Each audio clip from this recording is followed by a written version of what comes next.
Hi everyone, I'm back with a review of the new Harry Styles album, Kiss All the Time, Disco Occasional. I don't think I need to introduce who that is. We know who Harry is. He's a very popular artist. I'd known this album was coming out for a while ago, or since a while ago, but I didn't really pay much attention to it. And when it did come out, I just thought, you know what, I'll put it on the background while I'm doing other stuff, see what I think. And after listening to it in the background and then listening to it again on its own, it is just background music.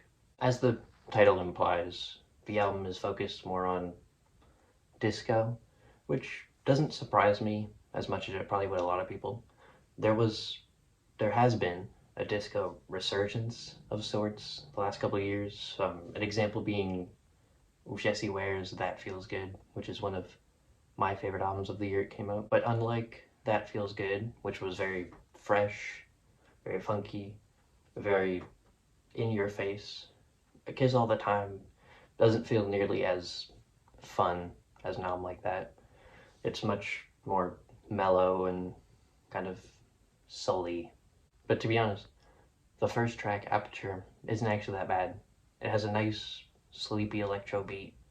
To me, it feels a lot like something LCD Sound System would have done back on their debut in around 2005, I believe. It does kind of feel phoned in, the vocals, I mean, and they feel like that on a lot of the album, especially the song afterwards, American Girls, which is obnoxious for me. I feel like it's like the previous track, but it's more boring, more generic boilerplate.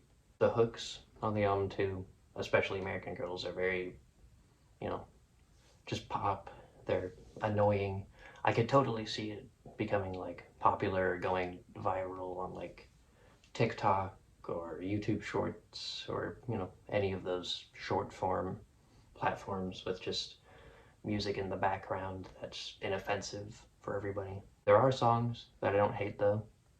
Ready Steady Go is pretty good by the standards of the rest of the track list. There are a couple songs later on that are, you know, pretty identical, but I don't hate them either. I feel like the energy on those tracks are much more punchy, they're more enjoyable. They're not as like drony in the background, like fading in the back of your mind. The lyrics are also pretty forgettable, mostly just sad lover lyrics that you hear on pretty much any pop album. There are some lyrics that seem to kind of critique that sort of generic style, be a play on them, but they don't really come out very strongly and they just kind of seem to fade back into being that. I also feel like Harry hasn't really used the disco aesthetics to its fullest. He's taken a genre that's usually very fun and energetic and, as I've said before, in your face, and he's kind of just stripped it into radio pop with some electro beats. He's just not really doing all that he could with it, I think. And listen, I get that I'm not really the target audience for this. This is for people who kind of listen to the radio or, scroll TikTok and that's how they get all their music. But, I just think it's kind of boring for me.